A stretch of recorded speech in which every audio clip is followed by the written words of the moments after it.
আজকের ব্লগটা কিন্তু অন্নপূর্ণা পুজোর স্পেশাল সেকেন্ড ব্লগ। আগের পার্টিতে তোমাদেরকে বলেছিলাম যে মা এই শিবলিঙ্গটা নিয়ে সকাল সকাল স্নান সেরে পুজো দেওয়ার জন্য যা যা সবকিছু কিন্তু এই থালার মধ্যে করে গুছিয়ে বাবাকে পাঠিয়ে জেঠিমণিদের বাড়িতে, কারণ মহাদেবকে তো প্রাণ প্রতিষ্ঠা করতে হবে। বাবা যেহেতু অঞ্জলি দেবে তাই সকাল সকাল কিন্তু ঘুম থেকে উঠে স্নান সেরে ধোয়া জামা কাপড় পরে কিন্তু রাতের দিকে কিন্তু মাসি বাড়িতে যাবো নিমন্ত্রণটাই কিন্তু তোমাদের সাথে শেয়ার করব। আমি পাপিয়া, নতুন একটা ব্লগে তোমাদের সবাইকে অনেক অনেক রাতের বেলায় কিন্তু সবাই মিলে রেডি সেডি হয়ে বেরিয়ে পড়লাম মাসি বাড়ি যাওয়ার। ঠাকুরের জন্য যেহেতু মিষ্টি নিতে হবে তাই সবার প্রথমে কিন্তু চলে আসলাম মিষ্টির দোকানে। মা ওইদিকে মিষ্টি নিচ্ছিল আর পেখম সোনা, আমি আর ওর পাপা কিন্তু গাড়িতে বসে। এ কিন্তু আমার ঘুরতে অনেক ভালোবাসে, দেখো গাড়িতে কেমন চুপটি করে বসে আছে। মোটামুটি কিন্তু সব বাচ্চারাই ঘুরতে কম বেশি ভালোবাসে। অন্নপূর্ণা পুজোর পরের দিন ছিল রামনবমী, আর মাসির বাড়ির এই মোড়টার সামনে কিন্তু এবছর এই নতুন রামনবমীর পুজো করা হয়। কথা বলতে বলতে আমরা কিন্তু মাসি বাড়ির গেটের সামনে চলে এসেছি। জানো তো অনেকদিন পরে কিন্তু মাসি বাড়িতে আসি। আমরা কিন্তু আজকে 4 জনই এসেছিলাম, বাবা কিন্তু আসে। বিকেল থেকে বাবার যেহেতু শরীরটা একটু খারাপ লাগছিল তাই জন্য কিন্তু আর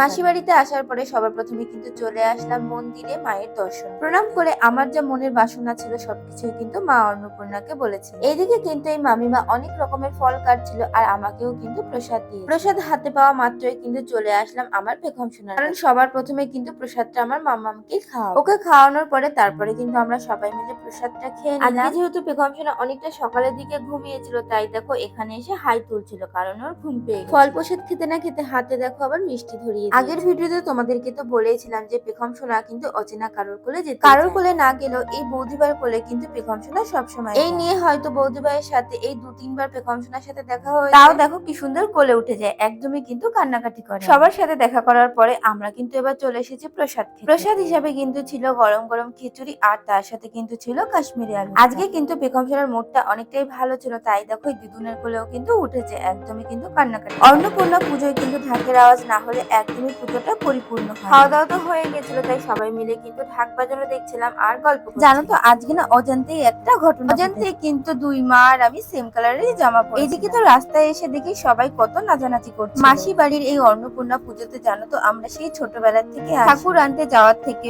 পুজো হই উল্লো সবকিছুই কিন্তু কেন জানি না আগের মতো সেই আনন্দটা নিমিষের মধ্যে সবকিছু কেমন জানি হারিয়ে গেল। যাই হোক, সবাই এখানে ডান্স করছিল তাই একটু দাঁড়িয়ে দাঁড়িয়ে কিন্তু মামামকে যেহেতু অনেকক্ষণ আগে খাইয়ে নিয়ে এসেছিলাম তাই মাসিদের ঘরে কিন্তু এসে ওকে একটু খাইয়ে দিলাম। দিদুন দাদু ভাই সবাইকে পেয়ে মেয়ে কিন্তু আমার দেখো কত আনন্দ করছে। আর এই যে হলো কিন্তু আমার মাসি, মানে যাদের বাড়িতে আমরা হঠাৎ করে কিন্তু কোথা থেকে দেখো মামার আগমন। মামাইকে দেখে মেয়ে দেখো আমার খুশিতে আত্মহারা। আমাদের তো খাওয়া দাওয়া হয়ে গেল, এবার ওদের জন্য কিন্তু আমরা যেই না আমি ফোনের ক্যামেরাটা অন করেছি দাদা দেখো কেমন করে খাচ্ছে। পুরোটা কিন্তু মজা করার জন্যই করেছি। ওদের খাওয়া দাওয়া হয়ে গেলে তারপরে কিন্তু আমরা বাড়ি চলে যাব, কারণ অনেকটাই কিন্তু রাত হয়ে গেছে। ওরা খাওয়া দাওয়া করছিল তাই জন্য ওদেরকে আর ডিস্টার্ব করলাম না। আমি মাম্মামকে নিয়ে একটুখানি রাস্তায় চলে আসলাম। গান শুনে জানো তো পেখম সোনা একা একা অনেক সুন্দর নাচ করছিল, ক্যামেরাটা অন করাতে কেমন জানি থমকে। মাম্মামকে রেখে আমি তো আর নাচ করতে যেতে পারবো না, তাই দুজনে মিলে কিন্তু বসে বসে নাচ করছি। সবার খাওয়া দাওয়া কমপ্লিট, এবার কিন্তু বাড়িতে যেতে হবে, তাই ওর পাপাকে বললাম তুমি পেখম সোনাকে নাও, আমি কিন্তু সবাইকে একটু টাটা বাই বাই করি। আমি সবাইকে নিয়ে বাড়ি যেতে থাকি। দেখা হচ্ছে নেক্সট ভিডিওতে নেক্সট ব্লগের সাথে। সবাইকে টাটা।